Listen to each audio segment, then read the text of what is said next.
One last example for vector product. Let's try to investigate what will happen if the angle between vector A and vector B is greater than 90 degrees. So now I'm going to change vector A here. Vector A here was previously 5 Newton, 45 degrees above positive x-axis, and I'm going to change it to above negative x-axis instead. So now the direction of this vector A here will be pointing in the second quadrant instead. Okay, so I'm also going to modify this diagram over here. So now the new vector A will be pointing in this direction, and the 45 degree is labeled with respect to the negative x-axis, as we mentioned earlier. Okay, so now what will happen? Let's try to determine A cross B. Let's determine the magnitude of A cross B. The magnitude of A cross B can be determined using AB sine theta, as mentioned in the previous videos. So again, we'd like to remind that theta here is the angle between the two vectors. So in this case, it's not 45 degrees because the angle between the two vectors should be from A to B over here. Okay, if we take 180 degree minus 45 degree, then we will get 135 degree. And this 135 degree here will be the angle between vector A and vector B. So let's substitute everything inside.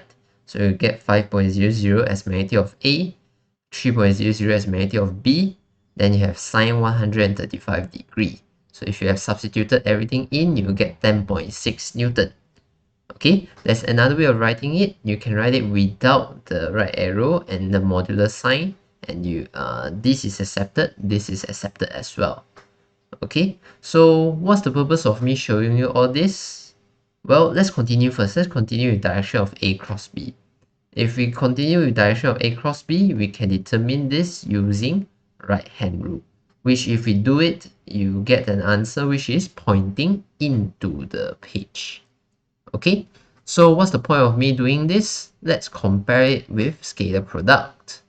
For scalar product, we see that if the angle is greater than 90 degrees, we'll get a negative answer.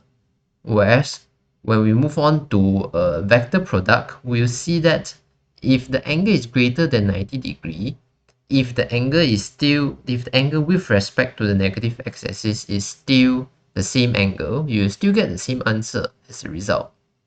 Okay, so it means by I can put 45 degree and I will still end up with the same result. I put 135 degree, I will still end up with the same result.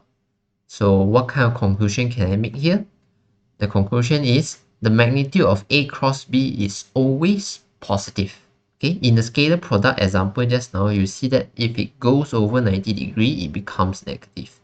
But for a vector product, the magnitude is always positive. Even though you go over 90 degree, it will still always stay positive because this is the magnitude of the vector.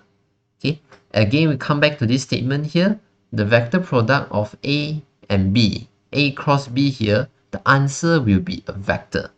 If the answer is a vector, then the magnitude of this vector must be positive because magnitude of a vector is always positive. That's the properties of a magnitude of a vector. So in that case, we can conclude that the answer, the magnitude for A cross B must always be positive, as being shown over here. No matter the angle is is less than 90 or greater than 90, between 90 and 180, you will still get a positive answer. Okay, so let's try and visualize this whole discussion here on the diagram. So previously, when we talk about the previous example of A cross B, then the magnitude of A cross B will be AB sine 45 degree, which the 45 degree is the angle between vector A and vector B. Now, if we change it to vector A prime, then vector A prime will be pointing in the second quadrant with the 45 degree over here.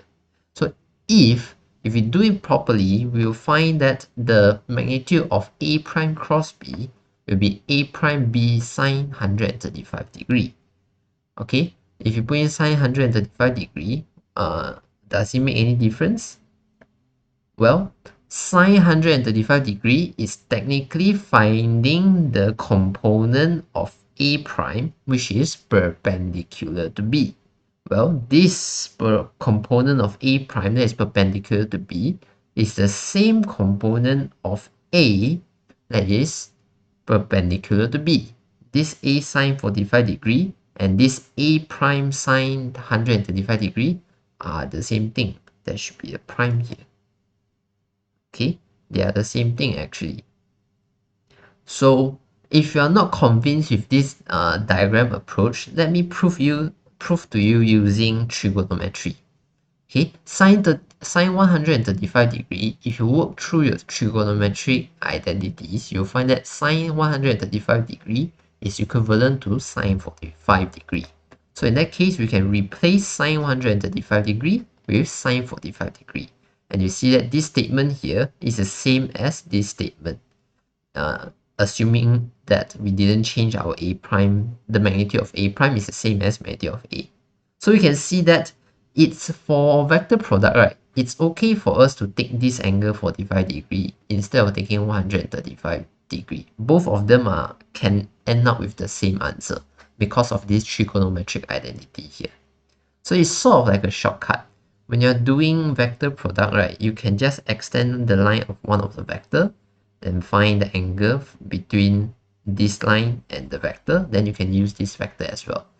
This will be very useful for us when we are dealing with torque in chapter 8 in the future. Okay, so that's it for vector product, and yeah, that's all.